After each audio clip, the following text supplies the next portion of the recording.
अस्सलाम वालेकुम रीडर्स, कैसे हैं आप सब लोग। उम्मीद करती हूँ आप सब लोग खैरियत से होंगे। तो आज मैं आप लोगों के साथ एक बहुत अच्छा नॉवल लेके आई हूँ जिसका नाम है हवेली। और देखिए इसका नाम मैंने फर्स्ट पे लिख दिया है। ये नॉवल किस तरह का है मुझे नहीं मालूम, लेकिन पढ़ के पता चलेगा। तो लास्ट तक हमारे साथ जुड़े रहिएगा। और अगर आप लोग कोई दूसरा नावल पढ़ना चाहते हैं तो कमेंट सेक्शन में बता सकते हैं, आपको वो नावल जो है वो फराहम कर दिया जाएगा। चलिए अब हम बिना वक्त ज़ाया किए इसे पढ़ना स्टार्ट करते हैं। जी लाला, हम कल सुबह आएंगे गांव। यहाँ दिल तो नहीं लगता, लेकिन क्या करें, मजबूरी में रह रहे हैं। यहाँ बस दुआ करें सुबह खैरी से पहुँच जाएंगे हम। और अम्मा को भी बता देना कि आ रहे हैं हम। ठीक है शफ़ीक, मैं अम्मा को बता दूंगा। सब बहुत खुश होंगे तुम सबके वापस आने पर। नवाब भी आएगा ना साथ? हाँ हाँ लाला, नवाब भी आएगा साथ और शानू भी, सब आएंगे अपने घर वापस। अब और नहीं दूर रहना हो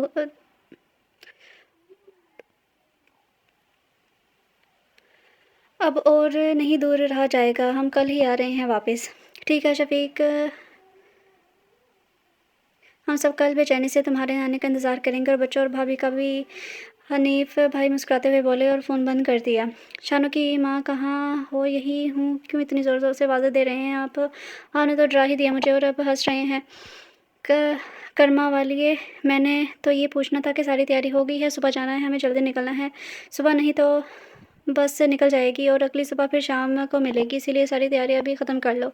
अच्छा ये बात है, तैयारियां तो सारी मुकम्मल है, बस शानू और नवाब को देख लूँ मैं ज़रा, इनकी तैयारी मुकम्मल हुई है या नहीं। शानू ने अपने से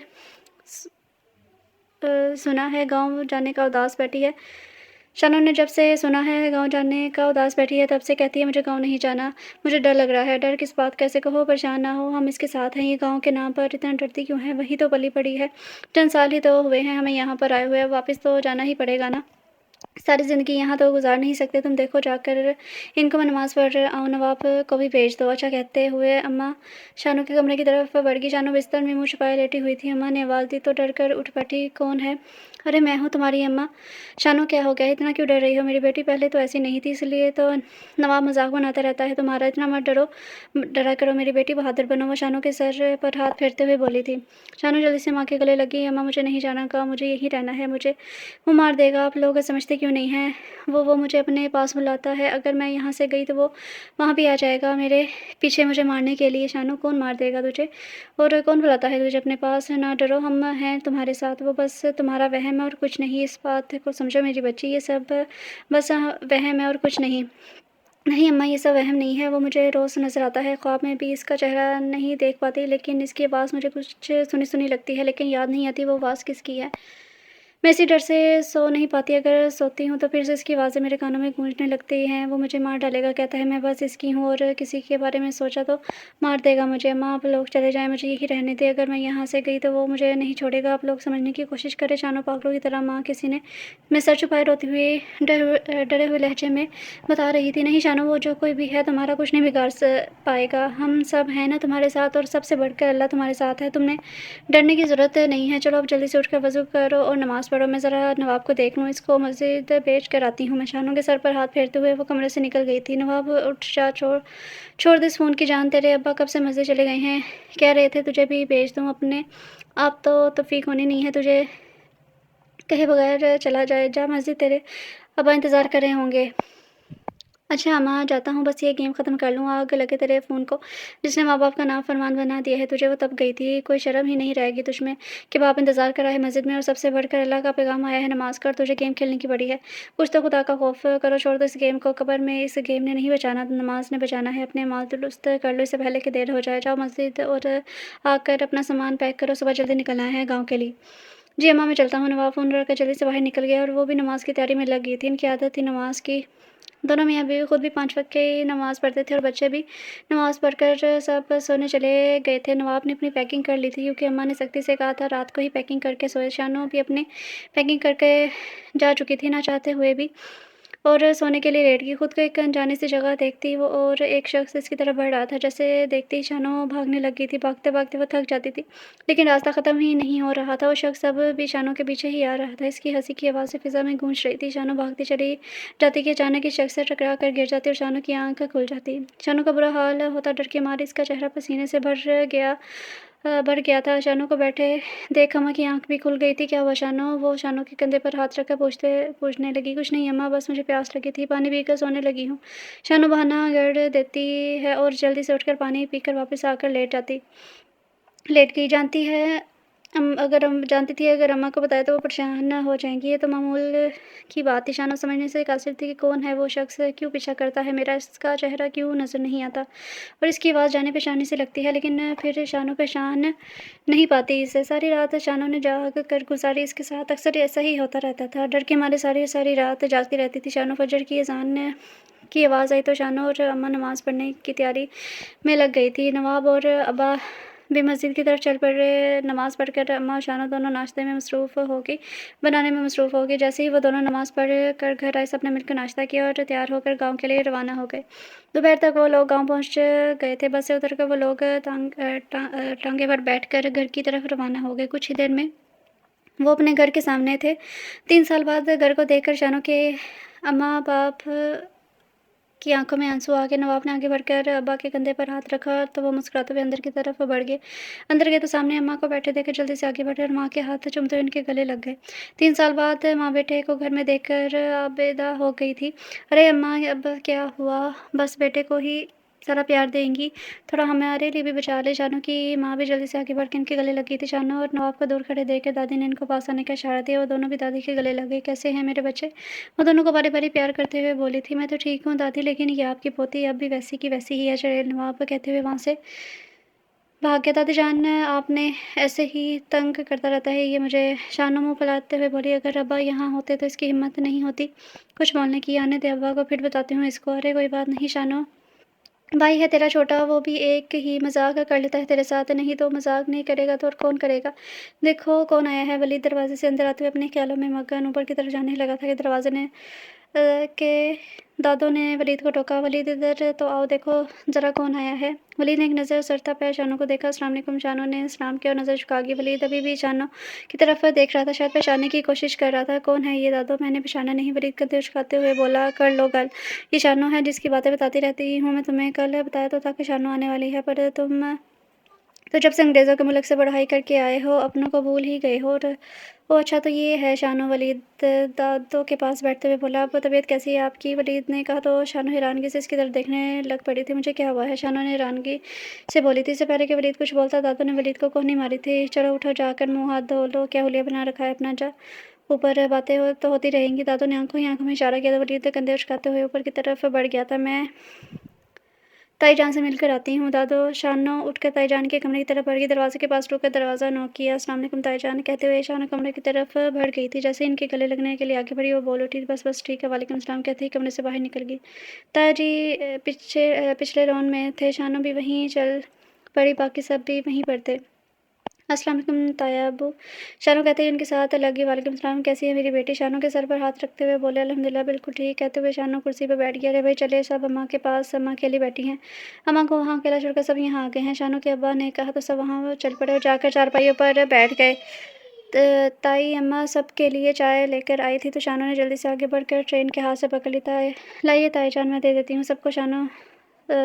शानो मुस्कुराते हुए चाय सर्व करने लग पड़ी थी। चाय पीने के बाद शानो ताजी के पीछे पीछे किचन में गई। ताजी लाई, मैं आपकी मदद करवा दूँ खाना दस्तरखान पर लगवाने में। कहते हुए शानो खाना उठाने ही लगी थी कि उन्होंने टोक दिया। खबरदार जो किसी चीज़ को भी हाथ लगाया तो मुझे तुम्हारी किसी मदद की ज़रूरत नहीं है, जाओ यहाँ से। अब क्या करना चाहती हो मेरे साथ? तभी वलीद किचन में दाखिल और वो हमें खाना जल्दी लगा दें। तभी इसकी नज़र शानो में पड़ी जिसकी आंखों से आंसू निकल रहे थे। वलीद को देखते ही शानो आंसू साफ करते हुए वहाँ से निकल गई। अम्मी, ये शानो को क्या हुआ है? वो रो क्यों रही है? कुछ कहा है आपने क्या?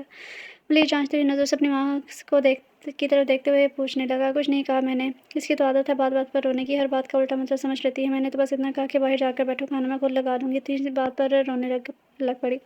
अच्छा अम्मा जल्दी कर लें, बहुत भूख लगी है। अच्छा तुम चलो मैं लेकर आती हूँ खाना। सबने मिलकर खाना खाया। वलीद की नज़र शानों पर थी। वो चुपचाप खाना खा रही थी। खुद पर वलीद की नज़रें महसूस हुई तो शानों ने नज़र उठाकर वलीद की तरफ देखा तो मुस्कुरा दी और खाना खाने में मसरूफ़ हो गया। खाने के बाद शानों पिछले पिछले लॉन में चली गई थी। पिछले लॉन में झूले पर बैठ गई। अभी वो झूले पर बैठी थी कि नवाब वहाँ आके इसने तेज़ी से झुलाना शुरू कर दिया। शाना चला रही थी, नवाब रुक जा ना करो मैं गिर जाऊँगी, लेकिन नवाब ने इसकी एक ना सुनी, तेज़ से झुलाता रहा। आखिरकार जब थक गया तो रुक गया। शानो जल्दी से नीचे उतरी और नवाब के पीछे दौड़ पड़ी। नवाब ने शानू को अपनी तरफ आते देखकर सामने की तरफ दौड़ लगा दी। शानू भागते-भागते हवेली में दाखिल हो चुकी थी। नवाब इसे कहीं नज़र नहीं आ रहा था। शानू ने इधर-उधर नज़र दौड़ाई तो इसका सर चकराने लग पड़ा था और वो ज़मीन पर जा गिरी। जब होश में आई तो खुद को बिस्तर पर पाया था। सब इसके इर्द-गिर्द जमा थे। एक नज़र सबको देखते इसने आँखें बंद कर ली थी। सब कमरे से बाहर निकल गया। आखिर शानू वहाँ गई कैसे? दादो ने पूछा। दादा वो हम दोनों कह रहे थे कि दौड़ते-दौड़ते मुझे पता ही नहीं चला कि कब शानू अंदर चली गई। हमें पता भी नहीं चला। अगर वलीद भाई ने अपने कमरे की बालकनी से अंदर जाते हुए ना देखा होता तो ध्यान रखा करो, आइंदा शानू वहाँ ना जाए। तुम बच्चे तो नहीं हो नवाब और ना ही किसी बात से अनजान हो। तुम जानते भी हो कि सब कुछ बहुत मुश्किल से हम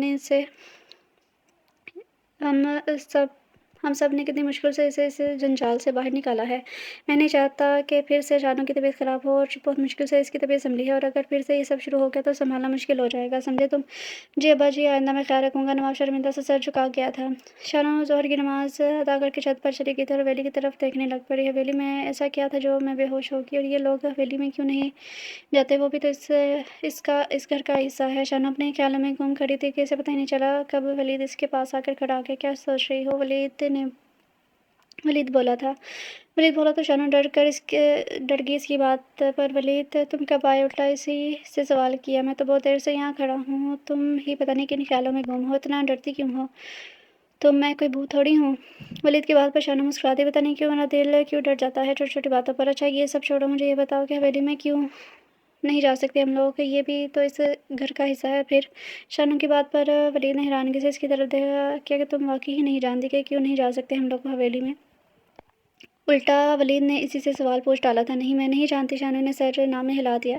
इससे पहले कि वलीद कुछ बोलता तायशी वहाँ आ गई थी। वलीद तुम यहाँ क्या कर रहे हो? क्लिनिक नहीं जाना क्या? बस अम्मी जाने ही वाला था, यूं ही छत पर आ गया। सोचा कुछ देर धूप में बैठ जाऊं, लेकिन धूप ही नहीं है बल्कि बारिश का मौसम लग रहा है। चलो शानू नीचे चढ़ने लग जाएगी। इसकी फिक्र मत करो, तुम बची नहीं है, वो अपना ख्याल खुद रख सकती है। तुम जाओ, क्लिनिक के लिए देर हो रही है तुम्हें। माँ की बात पर वलीद सर हिलाता हुआ नीचे की तरफ बढ़ गया था। इसके जाते ही वो शानू पर तप गई थी। दूर रहो मेरे बेटे से, खबरदार जो आइंदा मेरे वलीद के आसपास भी नजर आई। सब जानती हूँ मैं तुम लोगों का यहाँ आने का मकसद। पहले के दुख मैं भूली नहीं हूँ अभी और अब और नहीं, आइंदा मुझे वलीद के पास नज़र भी आई तो जान से मार दूंगी तुम्हें। इससे पहले कि शानू कुछ बोलती वो नीचे की तरफ बढ़ गई तो शानू भी अपने कमरे में जाकर रो दी। ताई जान आप क्यों कर रही हैं मेरे साथ ऐसा? मैंने क्या बिगाड़ा है आपका? शानू समझ नहीं पा रही थी कि इनका रवैया इसके साथ ऐसा क्यों है। रोते रोते शानू की आँख लग गई थी। दिसंबर शुरू हो चुका था, हल्की हल्की बारिश शुरू हो गई थी, सर्दी में इजाफा हो गया था। सर की नमाज़ पढ़कर बाहर गई तो सब कुछ गप्पों में मसरूफ़ थे। ताई जी सबके लिए चाय पकौड़े बना रही थी, सब खाने में मसरूफ़ थे। शानू भी वहाँ जाकर बैठ के बातें करते, पता ही नहीं चला शाम हो गई। जो सब नमाज़ पढ़कर अपने अपने कमरों से निकल कर साथ बरामदे में बैठ के चारपाइयों पर दरमियान में ताया जी ने एक बड़े से लोहे के बर्तन में आग जलाकर रखी हुई थी। शान अपने ही ध्यान में बैठी थी। जब वलीद घर आया वो थोड़ा भीग चुका था बारिश में। वलीद को देखते ही ताईजान जल्दी से आगे बढ़ी। ये क्या हाल बना रखा है वलीद? जब पता था कि बारिश का मौसम है तो छतरी साथ रखते, नहीं तो गाड़ी में ही बैठे रहते। फ़ोन कर देते, मैं छतरी लेकर ले आती तुम्हारे लिए। अपने दुपट्टे से वलीद का सर साफ करते हुए बेचैनी से बोल रही थी। अम्मी आप परेशान ना हो, मैं ठीक हूँ, कपड़े चेंज करके आता हूँ। कहते हुए वलीद जल्दी से सीढ़ियाँ चढ़ गया और कुछ देर बाद कपड़े चेंज करके वापस आया। वलीद आकर शानों के साथ बैठ कर गया चारपाई पर। कैसा गुजरा आज का दिन? मुस्कुराते हुए शानों से पूछने लग पड़ा। ताई जी की नज़रें शानों पर ही थी। वो किसी नज़र से शानों की तरफ देख रही थी। शानों बिना वलीद की बात का जवाब दिए वहाँ से उठकर अपने कमरे की तरफ बढ़ गई। शानों भी अपने कमरे के पास पहुँची थी कि कोई इससे टकराते हुए तेज से गुजरा था। उसके पीछे पीछे कोई लड़की भी शानों से टकराते हुए गुजरी थी। शानों गिरते गिरते बची, कौन है आप लोग? वो जल्दी से बोली, लेकिन वो दोनों रुके ही नहीं थे। शानों अपने कमरे की तरफ बढ़ गई। कौन थे ये लोग? यहाँ तो हमारे अलावा कोई नहीं रहता। शानों इन दोनों का चेहरा नहीं देख सकी थी। शानू कमरे में आई कि वलीद भी पीछे चला आया। क्या बात है, मेरी बात का जवाब नहीं दिया तुमने? वलीद ने मुस्कुराते हुए कुर्सी पर बैठ किया था। अचानक घबरा के उसका माथा पसीने से भीग गया था। इस डर से कि अगर ताईजान जी ने वलीद को मेरे कमरे में देख लिया तो फिर मुझ पर गुस्सा करेंगी। क्या हुआ वलीद? शानू की तरफ से कोई जवाब न पाकर बोल पड़ा था, कुछ नहीं, मेरी तबीयत थोड़ी ख़राब है इसलिए कमरे में आ गई। शानू की नज़रें बार बार दरवाजे की तरफ जा रही थी। क्या हुआ, कोई आने वाला है? शानू को बार बार दरवाजे की तरफ देखते वलीद ने पूछा। मैं नमाज़ पढ़ लूँ? शानू कमरे से निकलने लगी थी कि वलीद उसके सामने आ गया। शानू, तुम मुझसे इतना डरती क्यों हो? यार कज़न हो तुम्हारा, तुम तो ऐसे दूर भागती हो जैसे मैं तुम्हें खा जाऊँगा। वलीद कहते ही मुस्कुराया था। नहीं, ऐसी बात नहीं है, मैं ज़्यादा बातचीत करने की आदी नहीं हूँ ना, इसीलिए अपने कमरे में ज़्यादा वक्त गुजारना पसंद करती हूँ। शानू ने बहाना बनाना चाहा था। अच्छा, जब मैं बाहर से आया था तब तो सबके साथ बैठी हुई थी। तुम जैसे ही मैं आकर तुम्हारे साथ बैठा तुम उठकर ऊपर आ गई। मुझे सब समझ आती है, मैं बच्चा नहीं हूँ। अच्छा लाओ देखो क्या हुआ, तुम्हारी तबीयत को डॉक्टर हूँ मैं, अभी देखता हूँ। वलीद ने जल्दी से आगे बढ़कर शानू के माथे को छुआ तो वो जल्दी से पीछे हटी। नहीं, मैं ठीक हूँ, बुखार नहीं है, मुझे बस ज़रा सा सर दर्द है, वह दवाई लूँगी तो ठीक हो जाऊँगी। चलो अब नीचे, इस तरह अकेली मत बैठा करो। वलीद ने इसे बाजू से पकड़कर नीचे की तरफ जाने लगा था कि दरवाजे पर माँ को देखकर इसके हाथ से शानू का बाजू छूट गया था। आकर खाना खा लो वलीद, वो बस इतना कहते हुए वापस पलट गई थी। शानू का चेहरा पसीने से भर चुका था। जिस बात का डर था इसे वही हुआ था। पता नहीं ताजी अब क्या सोचेंगी। चलें, अब यहीं अकेले बैठने का इरादा है। मैं एक बात बता दूँ, यहाँ पर अकेले बैठने की कोशिश मत करना, यहाँ भूत हैं तुम्हारे कमरे में। क्या? शानू घबराते हुए वलीद की तरफ बढ़ी थी। वलीद हंसी दबाते हुए बोला, अब हाँ, पर जल्दी चलो यहाँ से। कहते ही वलीद तेज़ी से कमरे से निकल गया था। शानू भी तेज़ी से इसके पीछे कमरे से निकल गई। शानू नमाज़ पढ़कर खाना खाने लग गई थी। सबके साथ वलीद हंस के बाद कर सब से बातें कर रहा था। शानू को आते देख ताईजान के चेहरे के ज़ाविये बदलने लगे थे और ये बात शानू ने बहुत अच्छी तरह महसूस की थी। शानू को वो लड़का और लड़की याद आ गए जो उसके कमरे के बाहर ट्रेन से टकराए थे। इसने सोचा शायद कोई मेहमान आए होंगे घर में, लेकिन दस्तरखान पर तो इसे घर के लोगों के अलावा कोई नज़र ही नहीं आया। शानू नवाब से आस्ता आवाज़ में बोली, बाकी लोग कहाँ हैं? घर में कोई मेहमान आए हैं क्या? राजदाना अंदाज में नवाब से बोली थी तो नवाब ने हैरान होते हुए शानू की तरफ देखा। मेहमान तो कोई भी नहीं आया हमारे अलावा, इससे घर में बस इतने ही लोग हैं। ये तुम्हें बोलने की बीमारी है क्या? नवाब हंसते हुए बोला। तो फिर वो लोग कौन थे ऊपर? शानू को आपसे कैफे में बोली। कौन? कहा? नवाब ने हैरान होते हुए पूछा था। कुछ देर पहले जब मैं अपने कमरे में थी तो मेरे सामने से तेज़ी से एक लड़का लड़की गुजरे थे। मैंने आवाज़ दी लेकिन वो दोनों रुके नहीं थे। शानू की आवाज़ पर सब ने शानू की तरफ देखा। इसे पता ही नहीं चला कब वो ऊंची आवाज़ में बोल पड़ी थी, नहीं बेटा, हमने तो किसी को ऊपर जाते हुए नहीं देखा और ना ही कोई घर में आया है। तुम्हें कोई वहम हुआ होगा। नहीं ताया अबू, वो दोनों मेरे साथ टकराए हुए गुजरे थे। जब मैंने इनको आवाज़ दी कि कौन है आप लोग, तो वो लोग रुके नहीं बल्कि छत की तरफ भाग गए थे। मैं समझी शायद कोई मेहमान आए होंगे घर में, इसलिए मैंने ध्यान नहीं दिया। लेकिन छत पर तो बारिश हो रही है, इतनी ठंड में कोई छत पर क्यों जाएगा? शानू, ताई जी की आवाज़ आई। लेकिन ताई जी, मैंने खुद देखा था। बस करो शानू बेटा, हम सब कह रहे हैं कि किसी को ऊपर जाते नहीं देखा, तो फिर ऐसा कैसे हो सकता है? चुपचाप खाना खाओ। शानू की माँ बोल पड़ी थी। जी अम्मा। शानू चुपचाप खाना खाने में मसरूफ़ होगी। इसके ज़हन में वलीद की कुछ देर पहले की बातें आ गई थी। इस कमरे में भूत हैं, इसका मतलब वो भूत थे। खाना खाकर सब अपने कमरे में चले गए लेकिन शानू अभी तक वहीं बैठी थी। आग के बाद उसका दिल नहीं कर रहा था ऊपर जाने को। आखिरकार हिम्मत करके उठी और अपने कमरे की तरफ बढ़ गई। अभी कमरे में कदम रखा ही था कि किसी ने इसके कंधे पर हाथ रखा। शानू ने पीछे मुड़कर देखा, इसके मुँह से चीख निकल गई। इससे पहले कि शानू मज़ीद चीखती, वलीद ने जल्दी से अपने चेहरे से मास्क उतारा था। क्या यार, तुम तो बहुत डरपोक हो। वलीद हंस रहा था। शानू रो पड़ी। जब वलीद ने शानू को रोते हुए देखा तो उसकी हंसी को ब्रेक लग गई। अच्छा यार, तुम तो बहुत हसास हो, छोटा सा मजाक किया था, रोने वाली कौन सी बात है, प्लीज़ चुप हो जाओ। शाना मुसलसल रोई जा रही थी। शाना, चुप हो जाओ वरना मैं सचमुच के भूत बुला लूँगा। मैंने सच में किसी को देखा था। एक लड़का और लड़की यहाँ से मुझे से टकराए हुए गुजरे थे। शाना दरवाजे से बाहर आते हुए इशारा करते हुए बोली थी। शानू की बात पर वलीद सोच में पड़ गया था। तो तुमने इसका चेहरा नहीं देखा? वलीद ने सोच में डूबे हुए पूछा था। नहीं, वो लोग बहुत तेज़ी से गुजरे थे यहाँ से। मैंने आवाज़ भी दी लेकिन वो नहीं रुके। अगर रुकते तो मैं इनका चेहरा देख लेती। अच्छा, मैं ऐसा करता हूँ, छत पर देख कर आता हूँ, तुम यहीं रुको, बारिश रुक चुकी है, मैं खुद देख कर आता हूँ। वो लोग अभी भी छत पर ही होंगे। नहीं वलीद, तुम रहने दो, इस टाइम अकेले छत पर जाना ठीक नहीं है, मैं भी तुम्हारे साथ चलूँगी। अच्छा ठीक है, आओ। वो दोनों छत की तरफ चलती है। शानू डरते हुए वलीद के पीछे चल रही थी। पूरी छत पर देख लिया इन दोनों ने लेकिन छत पर कोई नहीं था। वो दोनों नीचे वापस आए। छत पर तो कोई नहीं है, तो फिर वो लोग कहाँ गए? शानू घबराए हुए बोली थी। मैंने तो पहले ही बताया था कि तुम्हें कि यहाँ भूत हैं। वलीद हंसी दबाते हुए बोला था। चलो अब दरवाज़ा बंद करके सो जाओ, कहीं वो अंदर ही ना आ जाए। कहते हुए वलीद अपने कमरे की तरफ बढ़ गया था। शानू ने जल्दी से दरवाज़ा बंद किया, नमाज़ पढ़कर सोने के लिए लेट गई, लेकिन आज उसे नींद कहाँ आने वाली थी। कुछ ही देर हुई थी कि शानू को अपने कमरे की खिड़की के पास किसी की बातों की आवाज़ें आई थी। शानू जल्दी से उठकर खिड़की के पास गई, लेकिन इसे कोई नज़र नहीं आया। अलबत्ता हंस-हंस बातें करने की आवाज़ इसे मुसलसल आ रही थी। अब तो शानू सच में डर गई थी।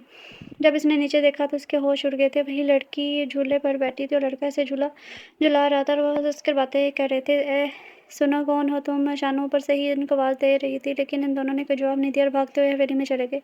शानू जल्द से नीचे की तरफ भागी, जिसका रुख हवेली की तरफ था। इससे पहले कि वो हवेली में दाखिल होती, वलीद इसके सामने आके शानू को कमरे से बाहर निकलते हुए देख चुका था, इसलिए उसके पीछे पीछे आया था। कहाँ जा रही हो? तुम्हें पता है ना हवेली में जाना मना है, और तुम इस वक्त वहाँ जा रही हो। अगर मैं ना आता था तो कुछ भी हो सकता था। वलीद का लहजा थोड़ा सख्त था। वलीद, मैंने फिर से इन दोनों को देखा है। वो लड़की यहाँ झूले पर बैठी थी और वो लड़का यहाँ खड़ा इसे झूला झुला रहा था। मैं सच कह रही हूँ। और इसके बाद जब मैंने वहाँ ऊपर से उनको आवाज़ दी तो वो दोनों भागते हुए हवेली की तरफ चले गए थे, इसलिए मैं जल्दी से इनके पीछे जा रही थी, लेकिन तुमने मुझे रोक लिया। शानू, बस करो, ये सब इस घर में हमारे अलावा कोई नहीं है, ये सब तुम्हारा वहम है और कुछ नहीं। बस करो, कब तक भागती रहोगी इसके पीछे जो अब है ही नहीं। बस कर दो, चलो अपने कमरे में और जाकर आराम करो, तुम थक चुकी हो। वलीद इसे बाजू से खींचते हुए ऊपर ले गया। जाओ अंदर जाकर खिड़की दरवाज़ा बंद करके सो जाओ। शानू सोने के लिए लेट की खिड़की और दरवाज़ा बंद करके इसे फिर से वही आवाज़ सुनाई दे रही थी। शानू का सर दर्द से बटते जा रहा था। इसने अपने कानों पर हाथ रखकर आंखें बंद कर ली। तुम जितना मर्जी दूर भाग लो मुझसे, मेरे इतने करीब ही आओगी। देखा, आ गई ना आ गई ना तुम, सिर्फ मेरी हो। शानू को अपने करीब से आवाज़ सुनाई दी थी। इसने जल्दी से आंखें खोली, लेकिन इसे कोई नज़र नहीं आया था। वलीद अपने कमरे में जाकर बैठ गया। दादो सही कह रही थी, शानू यहाँ आते ही इन यादों में खो गई है। मुझे इस सबसे बाहर निकालना होगा, वरना तो ये पागल हो जाएगी। इसे यहाँ बुलाने का मेरा फ़ैसला बिल्कुल दुरुस्त था। जो हुआ था इस सब से बाहर नहीं निकली अभी तक। ये इसकी याददाश्त कमज़ोर हो चुकी है, लेकिन इतनी भी नहीं कि सब भूल जाए। अब मुझे ही सब करना होगा। शानू को ज़िंदगी की तरफ लाना होगा। माज़ी को भूलना ही पड़ेगा इसे, और ऐसा मैं करके छोड़ूंगा। अगले दिन वलीद जल्दी क्लिनिक के लिए निकल गया था और नवाब ताया जी और अबू के साथ ज़मीनों पर चला गया था। शानू दादू के साथ सहन में बैठी हुई थी। चारपाई पर धूप निकली हुई थी। दादू शानू को इसके बचपन के किस्से सुना रही थी। अम्मा और ताई जी घर के कामों में मसरूफ़ थी। शानू पूरी रात सो नहीं सकी थी। इसे समझ नहीं आ रही थी कि इसके साथ क्या हो रहा है। कोई भी इसकी बात पे यकीन नहीं कर रहा था। यही बात शानू को सता रही थी। शानू ने सोचा कि क्यों ना दादू से शेयर कर लूँ ये बात, शायद वो मेरी बात का यकीन कर ले। दादू, मुझे आपसे एक बात करनी है। कल रात मैंने पिछले सहन में एक लड़की को देखा था। इसके साथ एक लड़का भी था और वो हवेली की तरफ भाग रहे थे। शानू ने जल्दी से अपनी बात ख़त्म की। दादू ने हैरान होते हुए शानू की तरफ देखा। यहाँ तो तुम्हारे अलावा कोई लड़की नहीं है शानू, तुम्हें कोई वहम हुआ होगा। दादू ने हंसते हुए जवाब दिया। तो नहीं दादू, मैं सच बोल रही हूँ। मुझे अजीब अजीब सी आवाज़ें भी सुनाई दे रही थी। दादू, मैं कल पूरी रात सो नहीं सकी। मुझे एक लड़का और लड़की की आवाज़ें सुनाई देती हैं, लेकिन मुझे समझ नहीं आती आवाज़ें मुझे क्यों सुनाई देती हैं, किसी और को सुनाई क्यों नहीं देती। और मुझे कल वलीद ने भी बताया कि यहाँ भूत हैं। और दादू, मुझे वापस जाना है। आप अबू से बात करें, मुझे नहीं रहना यहाँ। अगर मैं यहाँ रही तो मैं पागल हो जाऊँगी। शानू, क्या हो गया है? अभी कल ही तो आई हो और अब तुम यहाँ से कहीं नहीं जाने वाली। तुम्हारी शादी तय कर दी है मैंने वलीद के साथ। दादू ने इसके सर पर बम फोड़ा था। मैं ऐसा नहीं होने दूंगी। ताई जी अचानक वहाँ आ गई थी। मैं आपका ये ख्वाब कभी पूरा होने नहीं दूंगी अम्मा जान। पहले के इसके दिए गम मैं भूली नहीं हूँ मैं अभी तक। बचपन से इसकी शादी भी आप ही का फैसला था ना अम्मा? क्या हुआ, याद तो है आपको? भूली तो नहीं होंगी आप। इसकी वजह से ही मैंने अपना बेटा खो दिया। अब दूसरा बेटा खोने की हिम्मत नहीं है मुझ में। शानू की अम्मी भी वहाँ आ चुकी थी। भाभी, खुदा का वास्ता, शानू की तबीयत ख़राब हो जाएगी। इसकी याददाश्त कमज़ोर हो चुकी है, वो सब भूल चुकी है। इसे फिर से याद मत करवाएं, सब ड्रामे हैं इसके, सब जानती हूँ मैं। इसको सब कुछ याद है। इसने मारा था मेरे असफन को, इसलिए ड्रामे करती है ये सब। मेरे एक बेटे की जान लेकर सुकून नहीं मिला, अब मेरे वलीद के पीछे पड़ी है। अब की बार मैं ऐसा नहीं होने दूंगी। हमें माफ़ करें आप लोग। वो दोनों हाथ जोड़ते हुए बोली थी। बस कर दो जाहिदा, बहुत बोल लिया तुमने। मेरी बच्ची के बारे में जो कुछ हुआ था इसमें इसकी कोई गलती नहीं थी, वो बस एक हादसा था। दादू बोल पड़ी थी। शानू बस चुप दिख रही थी। असफंद इसके मुँह से ये नाम निकला और वो चारपाई पर गिर गई थी। शानू को गिरते देख इसकी अम्मी जल्दी से इसकी तरफ बढ़ी और इसका चेहरा थपथपाना शुरू हो गया। शानू, क्या हुआ तुम्हें? आंखें खोलो। वो जल्दी से फ़ोन की तरफ बढ़ी और नवाब को जल्दी घर आने का कहा। शानू बेहोश पड़ी थी। वलीद जल्दी से घर पहुंचा तो नवाब ने इसे फ़ोन कर दिया था। शानू को वलीद ने उठाकर इसके कमरे में बेड पर लिटा दिया। इसकी अम्मी और वलीद इसके हाथ पाँव मल रहे थे, लेकिन शानू को अभी तक होश नहीं आ रहा था। ये क्या हो गया मेरी बेटी को? भाभी को मना भी कर रही थी कि मत ले नाम शानू के सामने असफंद का, लेकिन भाभी नहीं रुकी। इनकी बात पर वलीद ने चौंक कर इनकी तरफ देखा। चाची जान आप परेशान नहीं हो, शाना बिल्कुल ठीक है, बस कमज़ोरी की वजह से चक्कर आ गया है। इसे मैंने इंजेक्शन दे दिया है, इसका बीपी लो है, कुछ देर में होश आ जाएगा। आप चलें यहाँ से, इसे आराम की ज़रूरत है। वो से मिस ना हुई तो वलीद ने आगे बढ़कर इनके कंधा हिलाया था। दोनों ने इल्तिजाई नज़र से वलीद की तरफ देखा। वो यहाँ से नहीं जाना चाहती थी। मेरा यकीन करें चाची जान, शाना बिल्कुल ठीक है, आप चलें मेरे साथ। वो इनको साथ लेकर बाहर आ गया था और दादू के पास से बैठ के दोनों हुआ क्या है आखिर? शानो सुबह तो बिल्कुल ठीक थी। वलीद इत्मीनान से बैठे हुए बोला था, ये सब तेरी माँ की मेहरबानी है। मैंने तुम्हारे और शानो के रिश्ते की बात की तो शानो पर तब कहती कि ये रिश्ता नहीं होने दूंगी, और कहने लगी कि असवन को शानो ने मारा है। पता नहीं क्या क्या बोलती कि, और ये हालत होगी शानो की। सुनते सुनते समझा तो अपनी माँ को, तुम्हारी शादी शानो से ही होगी, ऐसा मैं होने नहीं दूंगी। इससे पहले कि वलीद कुछ बोलता इसकी माँ वहाँ की, मैं अपने बेटे के साथ ज्यादती नहीं होने दूंगी। मैं नहीं चाहती जो कुछ असवन के साथ हो वो वलीद के साथ भी हो। क्या हो रहा है ये सब? वलीद के अब्बा की रजदार आवाज़ पर इनकी की आवाज़ को ब्रेक लगी थी। कैसी बात कर रही हो तुम अम्मा से? एक बात मेरी कान खोल कर सुन लो ज़ाहिदा, जैसा अम्मा चाहती हैं वैसा ही होगा। अगर तुम्हें कोई इतराज़ है तो चली जाओ यहाँ से, खबरदार जो अम्मा के फैसले को मानने से इनकार किया अंजाम अच्छा नहीं होगा। माफ़ी मांगो अभी अम्मा से। माफ़ कीजिएगा अम्मा जी, मैंने आपसे ऊंची आवाज़ में बात की, लेकिन मुझे आपका फ़ैसला मंजूर नहीं है। वो सीखपा होती वहाँ से चली गई थी। वलीद भी माँ के पीछे चला गया। अम्मी आप क्यों ऐसा कर रही हैं? आखिर बुराई क्या है शानों में? आप क्यों ज़िद पकड़ के बैठी हैं? ये देखो अभी 1 दिन हुआ है इस लड़की को इस घर में आए हुए, और अभी तो बस शादी की ही बात चली है और तुम इसकी खातिर अपनी माँ से ज़ुबान दराज़ी कर रहे हो। और वो वलीद पर तब कहती, नहीं अम्मी जान ऐसी कोई बात नहीं है, आप गलत समझ रही हैं। वलीद ने अपनी सफाई देनी चाहिए, बस कर दो। सब जानती हूँ मैं, ऐसे ही मेरे असफंद को इस मनूस ने अपने प्यार के जाल में फंसा दिया था, और अब तुम्हें फंसा रही है। लेकिन इस बार मैं इसे कामयाब नहीं होने दूंगी। अम्मी जैसे आप शानों को समझती है वो वैसी बिल्कुल भी नहीं है। भाई के साथ भी जो हुआ इनकी किस्मत में लिखा था, इसमें शानों की कोई गलती नहीं थी। आखिर कब तक आप शानों को कसूरवार समझती रहेंगी? जो हुआ इसे भूल जाएं और शानों को कबूल कर ले। वो मेरे भाई की बेवा है और मेरी कज़न भी है। जब घर में ही रिश्ता मौजूद है तो हम इसकी शादी बाहर क्यों करें? लोग क्या सोचेंगे कि घर में जवान लड़का होते हुए भी अगर हम बाहर इसके रिश्ते ढूंढ रहे हैं तो डूब कर मरने का मकान होगा मेरे लिए। मुझे इस रिश्ते से कोई इतराज़ नहीं है, रिश्ता और एक बात, ये रिश्ता दादों ने मेरी मर्ज़ी से ही तय किया है। मैं सच्चे दिल से शानों को कबूल कर चुका हूँ। इनको यहाँ भी मेरे कहने पर बुलाया है दादों ने, ताकि मेरी और शानू की शादी हो सके। मैं शानू के दुखों को कम करना चाहता हूँ। अंदर से ही अंदर गुट कर मर रही है, इसे एक सहारे की ज़रूरत है और ये सहारा मैं बनना चाहता हूँ। इसलिए आप भी दिल से शानू को कबूल कर लें, मेरी इल्तिजा है आपसे। कहकर वलीद रुका नहीं था, बाहर चला गया और ज़ाहिदा बेगम वहीं सर पकड़ कर बैठ गई थी। किसी से मैं क्या कहूँ जब अपना सिक्का ही खोटा हो। लेकिन कुछ भी हो वलीद अभी ना समझ है, मैं इसे गलती नहीं करने दूंगी, ये शादी नहीं होने दूंगी। वलीद बाहर आए तो सब परेशान बैठे थे। भाई साहब अगर भाभी को ये रिश्ता मंजूर नहीं है तो हम ये रिश्ता नहीं करते। कल को आपके घर के लिए मसले बनेंगे और हमारी बेटी के लिए मुश्किलात पैदा होंगी। वो तो पहले ही बहुत दुखी है। मैं नहीं चाहती कि मेरी बेटी मज़ीद दुख देखे। आप आज जो कुछ हुआ कहीं दोबारा भी ऐसा हुआ तो हाँ, तो कहीं हम इसे खो ना दें। मैं अपनी बेटी को शानों की माँ ने परेशान ही से कहा, चाची जाना परेशान ना हो, अम्मी ज़्यादा देर नाराज़ नहीं रहेंगी और जल्द ठीक हो जाएंगी। आप लोग मुझ पर भरोसा रखें, मैं शानों को कोई तकलीफ़ नहीं पहुंचने दूंगा। आप लोग बेफिक्र होकर शादी की तैयारियां करें, बाकी सब फिक्रें मुझ पर छोड़ दें।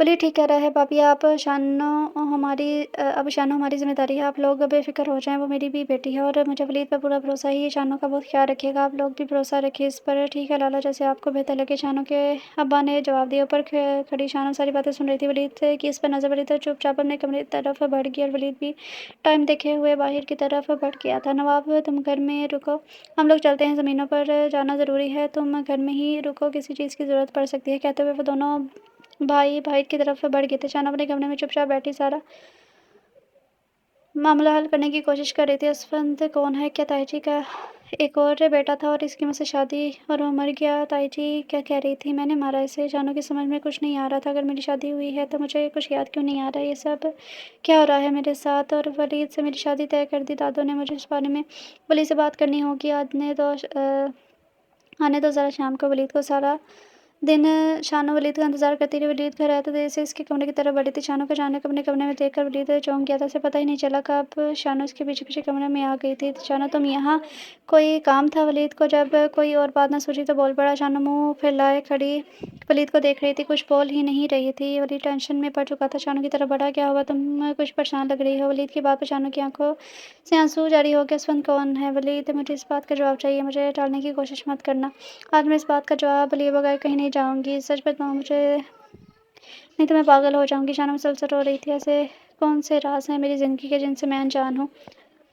मुझे क्यों याद नहीं है आखिर क्यों वली शानो सर दोनों हाथों से थामते हुए नीचे कारपेट पर बैठ गई। वो थक सी गई थी इन सब यादों से पीछा छुड़वाते-छुड़वाते। शानो को नीचे बैठते देख वलीद जल्दी से आगे बढ़ा और शानो को सहारा देते हुए सोफ़े पर बिठाया। जल्दी से पानी का गिलास शानो की तरफ बढ़ाया। शानो ने पानी पीने से इनकार कर दिया था। वलीद ने गिलास इसके मुँह से लगाया और ना चाहते हुए भी शानो को पानी पीना पड़ा। इसने बामुश्किल 2 घूँट पिए और पानी गिलास से पीछे कर दिया। अब वलीद ने कोई मज़ाहमत नहीं की और गिलास साइड पर रख दिया था और खुद घुटनों के बल शानो के सामने बैठ गया। शानो अभी भी रो रही थी। वलीद को इसके आंसू अपने दिल पर गिरते हुए महसूस हुए थे। दुख से आंखें बंद करी एक लंबी सांस लेते दोबारा आंखें खोल दी इसने। शानो प्लीज़ चुप हो जाओ। तुम्हारे आंसू मुझे तकलीफ देते हैं। मैं तुम्हारी आंखों में आंसू नहीं देख सकता। वलीद का लहजा दर्द भरा था। शानो ना चाहते हुए भी वलीद की तरफ नजरें उठाकर देखा। इसकी नज़रों में क्या था? मोहब्बत, एहसास, हमदर्दी। शानो कुछ समझ नहीं पाई। आंसू साफ करते हुए नज़र झुका गई। शाना, जो कुछ हुआ इसमें तुम्हारी कोई गलती नहीं है। जो हुआ ऐसा होना किस्मत में लिखा था। तुम खुद को कसूरवार न मत समझना कभी। मैं हमेशा तुम्हारे साथ हूँ। बहुत जल्द तुम मेरे निकाह में होगी। मुझे इस दिन का इंतज़ार है जब तुम मेरी हो जाओगी हमेशा के लिए। बहुत जल्द हमारी शादी है और ये फ़ैसला मेरा अपना है। किसी ने ज़ोर ज़बरदस्ती नहीं की मेरे साथ। ये भी तुम्हारी गलतफ़हमी है कि मैं किसी हमदर्दी के तहत तुमसे शादी करना चाहता हूँ। मुझे तुमसे मोहब्बत है। वो खुले दिल से अपनी मोहब्बत का इकरार कर रहा था। सही वक्त आने पर सब कुछ बता दूँगा मैं तुम्हें। अभी ये वक्त ठीक नहीं है। तुम्हारी तबीयत ठीक नहीं है। जाओ अपने कमरे में खाना खाकर आता हूँ मैं तुम्हारे लिए। जाओ अपने कमरे में, मैं खाना लेकर आता हूँ तुम्हारे लिए। शानो का गाल थपथपाते हुए वलीद वहाँ से उठ खड़ा हुआ था और अगर मैं शादी से इनकार कर दूँ तो शानो की आवाज़ वलीद के कानों में पड़ी थी। इसके बाहर की तरफ बढ़ते कदम रुक गए थे। वो शानो की तरफ पलटा था। तुम ऐसा नहीं कर सकती। इस शादी से सब घर वालों की खुशियाँ जुड़ी हैं और मेरी भी। ये शादी मेरी मर्ज़ी से तय पाई है और जो काम मैं तय कर लूँ वो मैं मुकम्मल करके ही छोड़ता हूँ और अपनी बात दोहराने का मैं आती नहीं हूँ। याद रखना, उम्मीद है मेरी बात को तुम समझ गई होगी।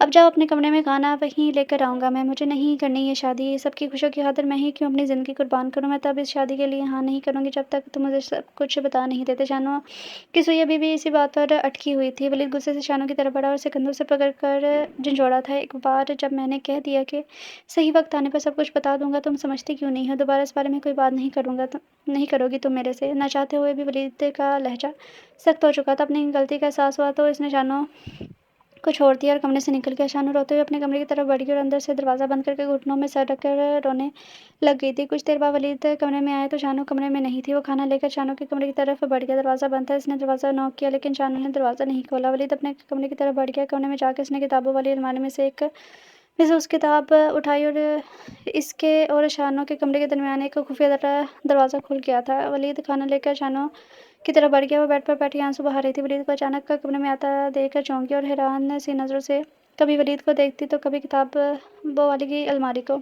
इसके तो वहमो गुमान में भी नहीं था कि यहाँ कोई दरवाज़ा भी हो सकता है। वो एकटक वलीद को देख रही थी। वलीद ने खाना लाकर बेड पर रख दिया और खुद भी बैठ गया। ऐसे मत देखो, मुझे नज़र लगानी है। जानता हूँ बहुत हैंडसम हूँ लेकिन इसका मतलब ये तो नहीं है कि तुम मुझे ऐसे ही देखती रहो। वलीद ने मुस्कुराहट दबाते हुए कहा। वलीद के बाद वो शानो नज़र झुका गई। एक दरवाज़ा कब से है यहाँ और मुझे किसी ने बताया क्यों नहीं? शानो झुकी नज़रों से बोली थी। ये अच्छी बात नहीं है। आप चोरों की तरह मेरे कमरे में घुस गए हैं। ज़रूरी नहीं कि हर बात बताई जाए। जिसके पास दिमाग हो इसे खुद ही नज़र आ जाती है ये सब चीज़ें। वलीद मुस्कुराहट दबाते हुए बोला था और मैं कोई चोर नहीं हूँ, डॉक्टर हूँ।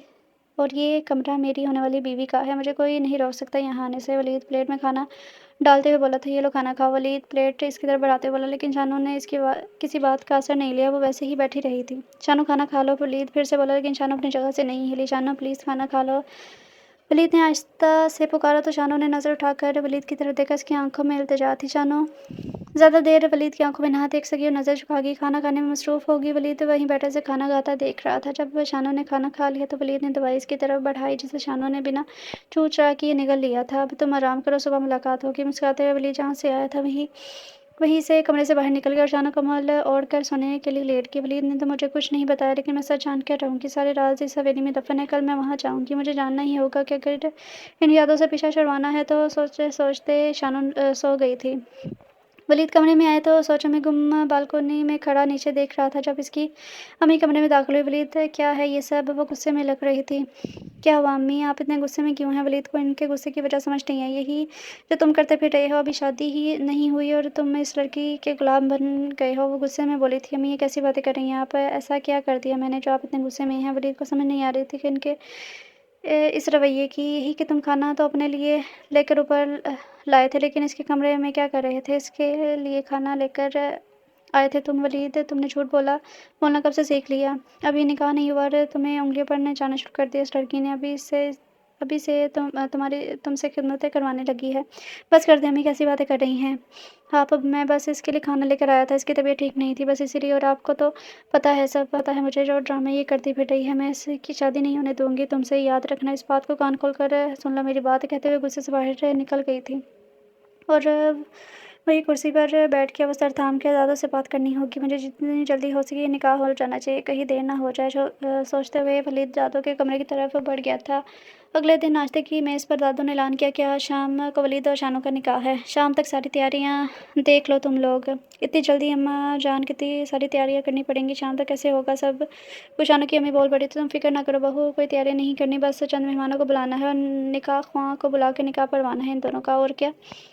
वलीद शानू के लिए और अपने लिए जोड़ा तुम ले आओ गे। वो वलीद को मुखातिब करते हुए बोली थी, जी ठीक है मैं चलता हूँ, मुझे कुछ काम है, शाम को जल्दी घर पहुँच जाऊँगा। वलीद एक नज़र शानू पर डालते हुए वहाँ से चला गया था। शानू चुपचाप सबसे लाताल्लुक़ नाश्ता करने में मसरूफ़ थी। वो ऐसे ज़ाहिर कर रही थी जैसे इसे किसी बात से कोई फ़र्क ही ना पड़ता हो। और तुम दोनों चंद करीबी रिश्तेदारों को दावत दे दो निकाह की। वो अपने दोनों बेटों की तरफ देखते हुए बोली थी, जी अम्मा जान। वो दोनों बाहर की तरफ बढ़ गए। नवाब भी इनके साथ चला गया था। आप ये ठीक नहीं कर रही अम्मा जान। सबके वहाँ से जाते ही वलीद की माँ बोल पड़ी थी, ये ज़्यादती है मेरे बेटे के साथ, मैं इस लड़की को रहने नहीं दूँगी इस घर में। चुप करो तुम बहू, कोई ज़्यादती नहीं हो रही तुम्हारे बेटे के साथ, जो कुछ हो रहा है इसकी मर्ज़ी से हो रहा है, तुम इस मामले से दूर ही रहो तो बेहतर है। वो भी गुस्से से बोली थी, और तुम होती कौन हो शानू को इस घर से निकालने वाली? ये घर इसका भी है समझी तुम? अब जाओ और जाकर निकाह की तैयारी करो। वो गुस्से से आग बगौला होती हुई वहाँ से उठकर चली गई थी। घर में ज़ोर शोर से शानू और वलीद की निकाह की तैयारी शुरू हो चुकी थी। सब मेहमान आ चुके थे, शानू और वलीद भी तैयार हो चुके थे। निकाह ख्वाह आ चुका था और यूँ दोनों ने निकाह में एक दूसरे को कबूल कर लिया था। निकाह के बाद दोनों को एक साथ बैठाया गया। शानू के चेहरे पर ना तो खुशी थी ना ही दुख, वो तो कहीं और ही घूमती सी, ऐसा लग रहा था जैसे ये सब कुछ पहले भी हो चुका है। वो बैठी तो यहाँ थी, लेकिन इसका दिमाग कहीं और उलझा हुआ था। सब घर वाले इस निकाह से खुश थे, सिवाय वलीद की अम्मी के। वो बेदिली से इस निकाह के फंक्शन में शामिल हुई थी। रात के 10 बजे शानू को इस कमरे में भेज दिया गया। सब मेहमान अपने घरों को लौट के चले गए थे। वलीद नीचे ही था सब घर वालों के साथ। शानू ख्वाब सी कैफियत में हवेली की तरफ बढ़ गई। सब लोग अंदर थे कमरों में, इसीलिए किसी ने इसे जाते हुए नहीं देखा। वो अंधेरे की परवाह किए बगैर चलती जा रही थी। आज हमारा निकाह हो गया, मैं बहुत खुश हूँ आज। अब तुम हमेशा के लिए मेरी होगी, अब हमें कोई जुदा नहीं कर सकता। एक मर्दाना आवाज़ शानू के कानों में पड़ी थी। इसी बात के ताक़ुब में वो हवेली की छत पर कब पहुंच गई इसे पता ही नहीं चला। एक लड़का और लड़की दूल्हा दुल्हन के लिबास में खड़े वहाँ बातें कर रहे थे। शानू जब आगे बढ़ी तो लड़की का चेहरा देखकर शानू के चेहरे के रंग उड़ गए, क्योंकि वो लड़की कोई और नहीं, खुद शानू ही थी। ये मैं हूँ? इसने खुद से सवाल किया था। इन दोनों की नज़र शानू पर नहीं पड़ी थी। वो दोनों एक दूसरे में मगन थे। तभी वो दो बच्चे सीढ़ियों से भागते हुए छत पर आ गए। वो दोनों बच्चे झगड़ते झगड़ते छत के किनारे पहुंच चुके थे। वो लड़का जल्दी से इन बच्चों की तरफ बढ़ा और इनको किनारे से हटने को कहा, लेकिन वो दोनों मुसलसल एक दूसरे को मार रहे थे। इस लड़के ने आगे बढ़कर इनको छुड़वाने की कोशिश की तो इसे एक ज़ोरदार धक्का लगा और वो संभल ना सका और हवेली की छत से नीचे सहन में जा गिरा। वो लड़की जल्दी से आगे बढ़ी। इस पर इसके मुँह से एक ज़ोरदार चीख निकली थी। इस नाम के साथ वो जल्दी से नीचे की तरफ बढ़ गई। शाना सर पर खड़ी ये सब देख रही थी। वो समझ नहीं पा रही थी कि वो क्या करे। इस हालत में इसमें हिलने तक की हिम्मत नहीं थी। असफंद उठो। वो लड़की जल्दी से इसके पास पहुंची, लेकिन असफंद इसके सामने दम तोड़ गया था और वो चीखते चीखते बेहोश हो गई। ये सब शानू के सामने एक फिल्म की तरह चल रहा था। आस्ता आस्ता शानू को सब याद आ रहा था। जल्दी से नीचे की तरफ बढ़ी, लेकिन नीचे कुछ नहीं था। असफंद इसके लबों से ये नाम निकला था। असफंद वो जलाई और चलाते चलाते रोने लगी। इसे सब याद आ चुका था। इसके और असफंद के निकाह की रात वो दोनों छत पर आए थे। असफंद छत से गिरा था और इसके बाद इसे कुछ भी याद नहीं था। सदमे से इसकी याद आज चली गई थी। हवेली का राज इसके सामने खुल चुका था। वो जोर जोर से चिल्लाकर असफंद को पुकार रही थी। इसे ऐसा लग रहा था जैसे असफंद अभी भी यहाँ गिरा हो। वो भूल चुकी थी कि इसका और वलीद का निकाह हो चुका है। शानू के चलाने की बात सुनकर सब लोग वहाँ आ गए थे। शानू ज़मीन पर बेहोश पड़ी थी। इसके मुँह पर बस यही नाम था, अल्फाज थे, असफंद मुझे छोड़ के मत जाए। वो 3 साल पहले वाली शानू समझ बैठी थी खुद को। वो असफंद को खुद से दूर जाते हुए देख रही थी। असफंद इसके हाथ से अपना हाथ छुड़वाकर दूर आसमान में कहीं गायब हो गया था। जब शानू की आंख खुली तो अपने कमरे में थी, अपने बिस्तर पर। वलीद भी इसके पास ही वहीं बैठा था, कुर्सी पर इसका हाथ थामे हुए। वो शानू के होश में आने का इंतजार कर रहा था। शानू उठकर बैठ गई। असफंद मर गया मेरी आंखों के सामने और मैं कुछ नहीं कर सकी, शानू ने रोते हुए बोली थी। वलीद ने आगे बढ़कर शानू को गले से लगाया था। नहीं शानू नहीं, रोना बंद कर दो बस। आज रो लो जितना रोना है, क्योंकि आज के बाद मैं तुम्हारी आंखों में आंसू ना देखूं। वलीद ने शानू की आंखों से आंसू साफ करते कहा, उठ खड़ा हुआ कमरे से बाहर जाने के लिए। शानू ने वलीद का बाजू थाम लिया था तो वो मुस्कुराते हुए वापस बैठ गया। असवन 3 साल पहले मर गया था, मेरा बड़ा भाई जो मुझे बहुत अजीज था। अमेरिका जाते हुए मुझे ये नहीं पता था कि मैं आखिरी बार इसे देख रहा हूँ, अपने भाई को। इस दिन मेरी फ़ोन पर बात हुई थी अपने भाई से, जिस दिन तुम दोनों का निकाह था। भाई बहुत खुश थे, बाकी सब तो तुम्हें याद ही आ चुका है। मुझे नहीं लगता कि अब तुम्हें कुछ भी बताने की ज़रूरत है मुझे। वो जो लड़का और लड़की तुम्हें नज़र आते हैं वो कोई और नहीं, तुम दोनों ही थे। वो तुम्हारी यादें थी जो इस हवेली से जुड़ी हुई थी। जो होना था हो चुका है, अब वो सब कुछ मैं वापस नहीं ला सकता, लेकिन मैं पूरी कोशिश करूँगा कि तुम्हें ज़िंदगी की हर खुशी दे सकूँ। कोशिश करूँगा कि तुम्हारी आंखों में कभी आंसू ना आए। कोशिश करूँगा तुम्हें माज़ी भुलाने की। कोशिश करूँगा तुम्हें ज़िंदगी की तरफ वापस ला सकूँ। मैं कोशिश करूँगा, क्या तुम मेरा साथ दोगी? इसने शानों की तरफ हाथ बढ़ाया। शानों ने एक हल्की सी मुस्कुराहट के साथ वलीद का हाथ थाम लिया। वलीद के लबों पर भी मुस्कुराहट फैल गई थी। एक फैसला मैंने किया और किया है। हमारी शादी के बाद हम दोनों यहाँ नहीं रहेंगे, क्योंकि अम्मी तुम्हें पसंद नहीं करती। इनको कुछ टाइम लगेगा तुम्हें अपनाने में, इसलिए मैं नहीं चाहता कि इनकी वजह से तुम्हें कोई तकलीफ पहुँचे। इसीलिए मैंने ये फैसला किया है कि अगर तुम्हें कोई इतराज़ ना हो तो बता देना। शानू चुपचाप वलीद की बातें सुन रही थी। मुझे कुछ वक्त चाहिए, शानू मध्यम आवाज़ में बोली थी। वक्त किस लिए? वलीद ने समझी से इसे देखते हुए बोला था। शादी के लिए। मुझे अभी शादी के लिए कुछ वक्त चाहिए, मैं अभी शादी नहीं करना चाहती। शानू आहिस्ता आवाज़ में बोली थी। अच्छा, कितना वक्त चाहिए? वलीद कुछ सोचते हुए बोला। पता नहीं, शानू ने लापरवाही से जवाब दिया था। ओह, अब कोई वक्त नहीं मिलना तुम्हें। पहले मैंने 2 साल बहुत मुश्किल से तुम्हारा इंतज़ार किया है। वलीद सर हिलाते हुए बोला था।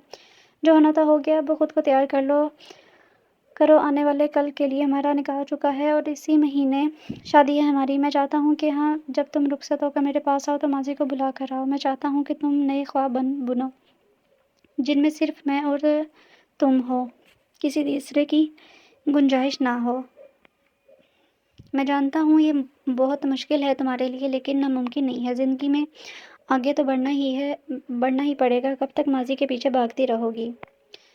हमें माजी, अब मैं तुम्हें अकेला नहीं छोड़ सकता। मेरा नाम ही नहीं जुड़ा तुम्हारे साथ, बल्कि हमारी ज़िंदगियाँ भी जुड़ चुकी हैं। ये पूरा का पूरा वलीद है, हैंडसम गबरू नौजवान प्लस डॉक्टर, अब सिर्फ और सिर्फ तुम्हारा है। वो सीने पर हाथ रखकर थोड़ा शानू की तरफ झुकते हुए बोला था। इस बात पर शानू की हंसी छूट गई थी। शानू को हंसते देख वलीद ने दिल में ही इसकी खुशियों की दुआ मांगी थी।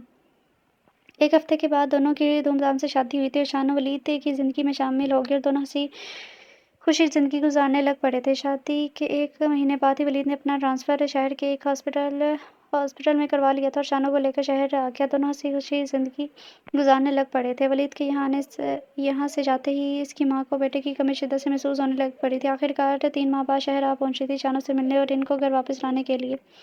वलीद मान गया था और 1 माह बाद शानू को साथ ले गाँव वापस आ गया था और सब हंसी खुशी ज़िंदगी गुजारने लग पड़े थे। तो ये थी एक छोटी सी कहानी। उम्मीद है आप सबको पसंद आई होगी। बताना मत भूलिएगा रीडर्स।